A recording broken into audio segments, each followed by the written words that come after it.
दोस्तों श्रीमद् भागवत गीता का प्रथम अध्याय हम पढ़ना स्टार्ट कर रहे हैं। श्रीमद् गीता भागवत प्रथम अध्याय। धर्म क्षेत्रे कुरुक्षेत्रे संवेता युस्तस्य मामकाः पांडव स्वकीय कुर्वत संचय। धृतराष्ट्र बोले, हे राजन, हे संजय, धर्म भूमि कुरुक्षेत्र में युद्ध की इच्छा से इकट्ठे होने वाले मेरे और पांडु के पुत्रों ने क्या किया। दुष्ट टू पांडवी पिता व्यू दुर्योधनस्ता आचार्य राजा वचन मम वृत्त। संजय बोले, उस समय राजा दुर्योधन पांडवों की सेना को व्यूह रचना से युक्त देखकर गुरु द्वार के पास जाकर कहने लगे, पश्यता पांडुपुत्रान् चार्यमहीति जमुन् पुत्रेण तौ शिष्येण दीनता। संस्कृत भाषा है दोस्तों, थोड़ा पढ़ने में डिफिकल्ट लग रहा है मुझे, लेकिन हम कोशिश कर रहे हैं कि हम अच्छे से पढ़ें इसको। फिर उसके बाद कहते हैं, गुरु जी, आपके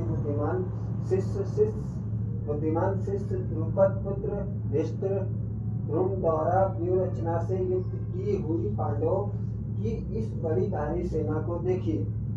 अत्रिसुरा महेश्वसा विमान जिसमें युधानो विराट्स महारथ दुष्ट केतुस्तान काशी राजस्व विरयान भोज सैकस नरकुल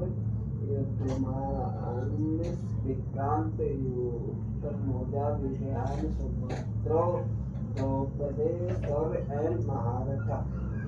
इस सेना में महाधनुधर वीर, लड़ने में भीम और अर्जुन के समान सात्विक विराट और महारथी द्रुपद बलवान दुष्ट केतु चेकितान तथा काशीराज एवं नरश्रेष्ठ पूजित कुंतीभोज और सैन्य पराक्रमी योद्धा मनु बलवान मोजा सुभद्रा पुत्र मनु और द्रौपदी के पात्र पुत्र, ये सभी महारथी है।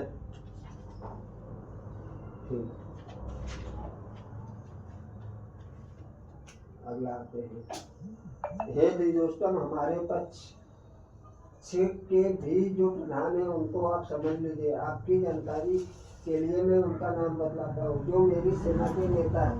आप पितामह भीष्म, कर्ण और रणविजय कृपाचार्य, वैसे ही अश्वत्थामा विकर्ण और सोमदत्त का पुत्र भूरिश्रवा। इनके सिवा अन्य भी बहुत से सिद्धवीर मेरे लिए प्राण देने को तैयार है, जो कि नाना प्रकार के शास्त्रों को धारण करने वाले और सबके सब युद्ध विद्या में निपुण है। ऐसी यह पितामह भीम द्वारा रक्षित हमारी सेना सब प्रकार से अजय है, और भीम द्वारा रक्षित एवं पांडवों की ये सेना सहज ही जीती जा सकती है।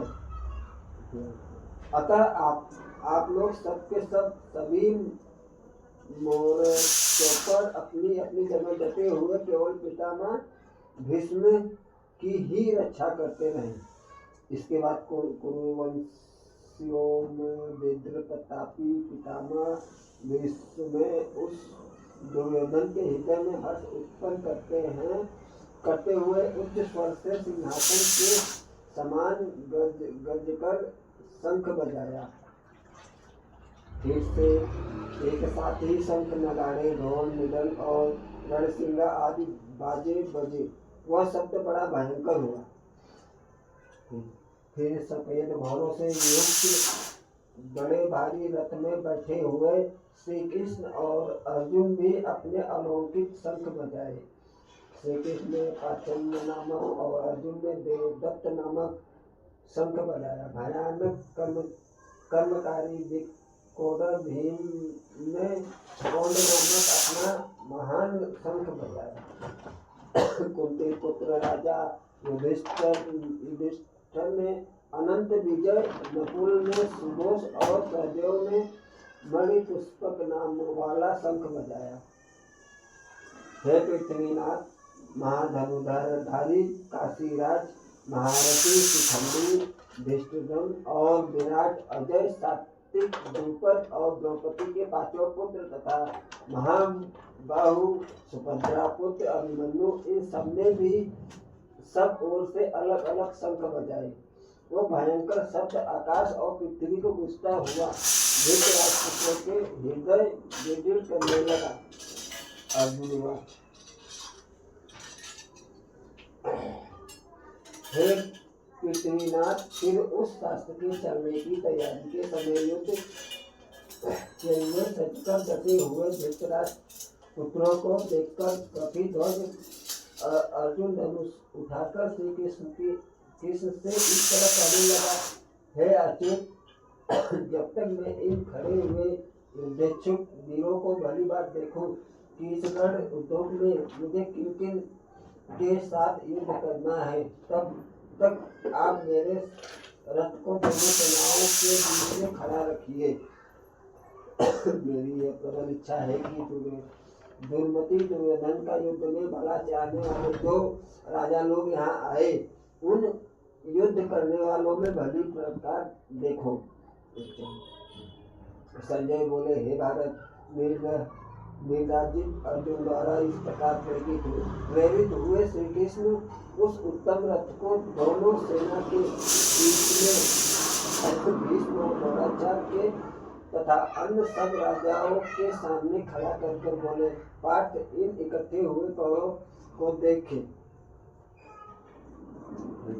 फिर वह पिता पुत्र अर्जुन वहां दोनों सेनाओं में खड़े हुए अपने ताऊ चाचों को, दादों को, गुरुओं को, मामों को, भाइयों को, पुत्रों को, पुत्रों को, मित्रों को, ससुरों को, श्रीवत्सवर्ग को देखने लगा। वहाँ उन सभी कुटुंबियों को खड़े हुए देखकर अत्यंत करुणा से घिरकर और वह कुंतीपुत्र अर्जुन शोक करता हुआ इस प्रकार कहने लगा, हे कृष्ण, सामने खड़े हुए युद्धेच्छुक स्वजन समुदाय को देखकर मेरे सब अंग शिथिल हो रहे हैं, मुख सूख रहा है, मेरे शरीर में कम और रोमांच होते हैं। गांडीव धनुष हाथ से खिसक रहा है, त्वचा बहुत जलती है, साथ ही मेरा मन भ्रमित सा हो रहा है, अधिक मैं क्या खड़ा रहने में भी समर्थ नहीं हूँ। हे केशव, इसके सिवा और भी सब लक्षण मुझे विपरीत ही दिखाई देते हैं। युद्ध में आपने उनको नष्ट करने में कल्याण नहीं देखता। हे कृष्ण, मैं न विजय ही चाहता हूँ और न राज्य या सुख ही चाहता हूँ। हे गोविंद, हमें राज्यों से, भोगों से या जीवित रहने से क्या प्रयोजन है? हमें जिनके लिए राज्य, भोग, सुख आदि इसके और वे हमारे गुरु, ताऊ, चाचा, लड़के, दादा, मामा, ससुर, पोते और अन्य कुटुंबी लोग धन और प्राणों को त्याग कर युद्ध में खड़े हैं। हे मधुसूदन, मुझ पर वार करते हुए भी इन संधियों को त्रिलोकी का राज्य पाने के लिए भी मैं मरना नहीं चाहता। फिर जरा सी पृथ्वी के लिए कहता ही क्या है? हे जनार्दन, इन धृतराष्ट्र पुत्रों को मारने से हमें क्या प्रसन्नता होगी? प्रस्तुत इन आतताइयों को मारने से हमें पाप ही लगेगा। इसलिए हे माधव, अपने कुटुंब धृतराष्ट्र पुत्रों को मारना हमें उचित नहीं है, क्योंकि अपने कुटुंब को नष्ट करके हम कैसे सुखी होंगे। यद्यपि लोभ के कारण जिनका चित्त भ्रष्ट हो चुका है, ऐसे ये कौरव कुल क्षय जनित दोस्तों और मित्रों के साथ वैर करने में होने वाले पाप पुण्य भी दिख रहे हैं। तो भी हे जनार्दन, कुशल जन दोष को भली प्रकार जानने वाले हम लोग इस पाप से बचने का उपाय क्यों नहीं खोजना चाहिए? ये तो सिद्ध ही है कि कुल का नाश होने से सनातन कुल धर्म नष्ट हो जाते हैं और धर्म का नाश होने से सारे कुल को सब ओर से पाप दबा लेता है। हे कृष्ण, इस तरह पाप से घिर जाने पर उस कुल की स्त्रियां दूषित हो जाती है। हे वाष्णव, स्त्री के दूषित होने पर उस कुल में वर्ण संकरता आ जाती है।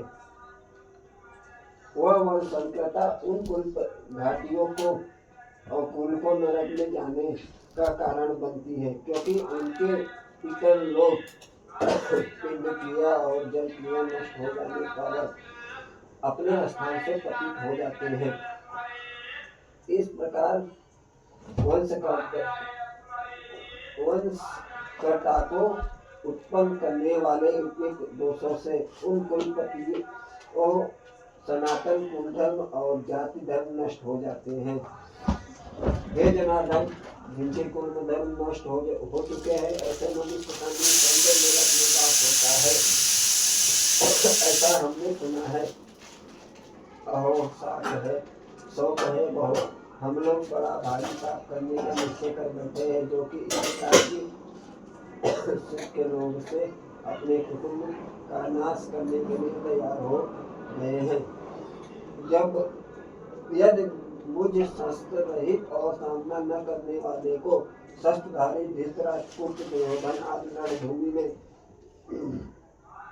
मार डाले तो मेरे लिए बहुत ही अच्छा हो। संजय बोले, उस रणभूमि में वह अर्जुन इस प्रकार कहकर बाणों सहित धनुष को छोड़ शोकाकुल चित्र हो रथ के ऊपर पहले स्वयं देखने के लिए जहाँ खड़े हुआ था वहीं बैठ गया।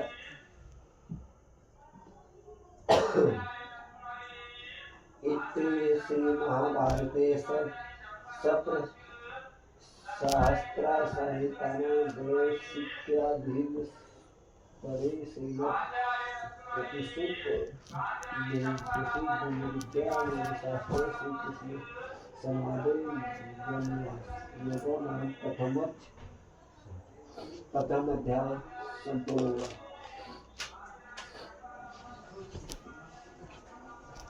इतना बड़ा बड़ा वीडियो बनाऊंगा।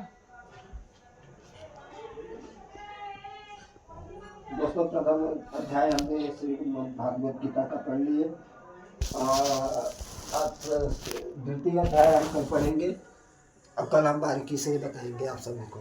Thank you. जय श्री कृष्ण, जय श्री राम।